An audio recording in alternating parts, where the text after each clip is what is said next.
يا مساء الخيرات، يا مساء الأنوار، يا مساء الورد والسقعة.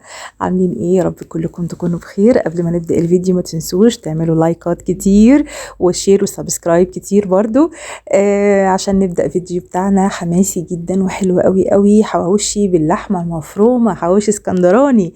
العجينة في البيت، اللحمة في البيت، كل حاجة في البيت هنعملها مع بعض. طبعا انتوا حاسين بالبرد والسقعة، الجو فعلا بدأ يبقى شتوي بطريقة فظيعة. واخر السنة، اجواء اخر السنة طبعا اكيد كلنا بنحب ان احنا نتدفى. ولما بنعمل عجينة في البيت قد ايه بتحسوا بريحة الدفى، بريحة بيوت زمان، بيوت اهالينا الحلوة.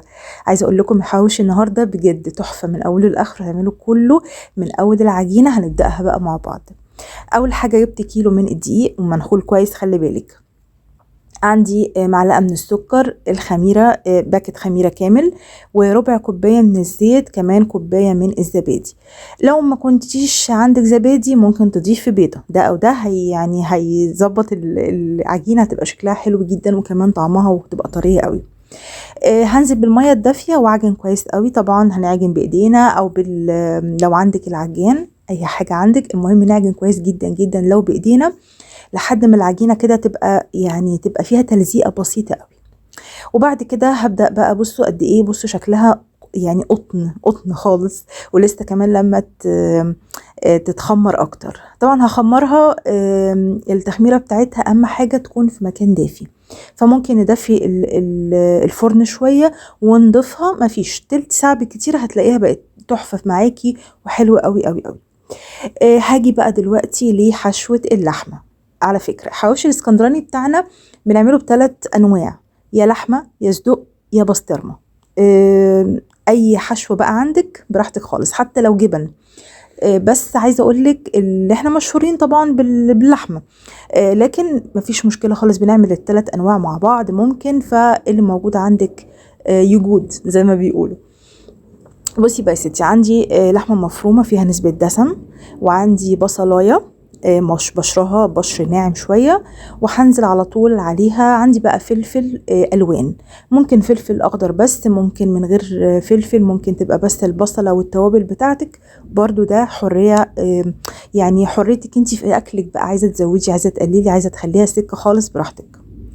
وهضيف بقى التوم البودر، سيكة كده حلوة، حبة حلوين مش قليلين، بحب جدا طعم التوم كمان بيبقى تحفة جدا مع الحواوشي.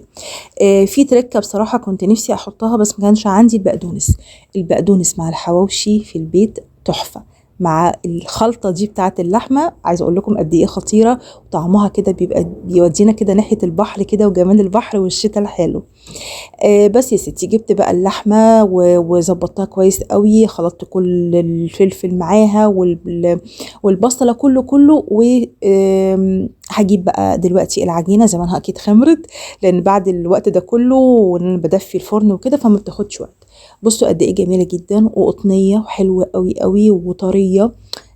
الكيلو ده مثلا عمل لي حوالي 5 ترغيفة.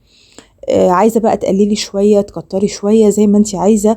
وفي نفس الوقت كمان على حسب الصينية اللي عندك، ممكن كمان تعمليها سندوتش طويل، يعني مش شرط بس تكون رغيف يعني زي حواوشي، بس انا قلت اعملها حواوشي بقى عشان نحس بان هو ايه، الرغيف بتاع الفرن يعني.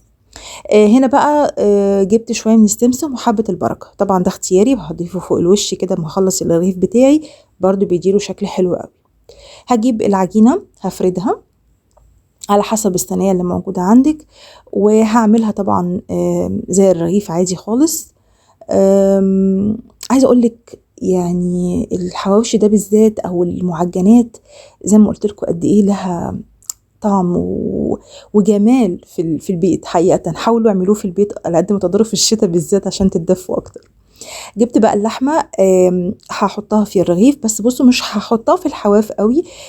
دايما خلي بالك علشان الرغيف ما يفكش من بعضه واللحمة تطلع لبره، فمش يعني خليها كده الحروف كده بسيطة قوي تكون فاضية.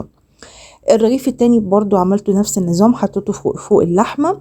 جبت بيضة ضربتها وبالفرشة كده ظبطتها كويس قوي في الرغيف. هنزل بقى بالسمسم وهنزل بحبة البركة، وهعمل معاكم كمان رغيف نفس الحكاية. فردت العيش وحطيت عليه اللحمة. بصي انتي شاطرة، هتعرفي تظبطي كل حاجة، هتعملي كل حاجة وانتي اشطر مني بكتير، فمش هشرح كتير يعني. بس يا ستي الشرح بقى طبعا للبناويت الصغيرين اللي لسه ايه يعني بيقولوا ألف ب مطبخ، فركزوا معايا قوي. تمام، هنعمل بقى نفس النظام في الرغيف الأولاني، وبكده نكون خلصنا العيش بتاعنا باللحمة وتمام التمام. هتسويه عادي خالص في الرف الوسطاني. اول ما تحسي انه اتحمر من القاع تحت كده على طول هتطلعيه على الشوايه، مش هياخد معاكي ثواني، وهيبقى احلى رغيف حواوشي عملتيه في البيت. وعايزه اقول لكم بجد سعيده جدا بيكم وبتعليقاتكم الحلوه وكلامكم الحلو، واشوفكم على خير في فيديو جديد. يلا وباي باي.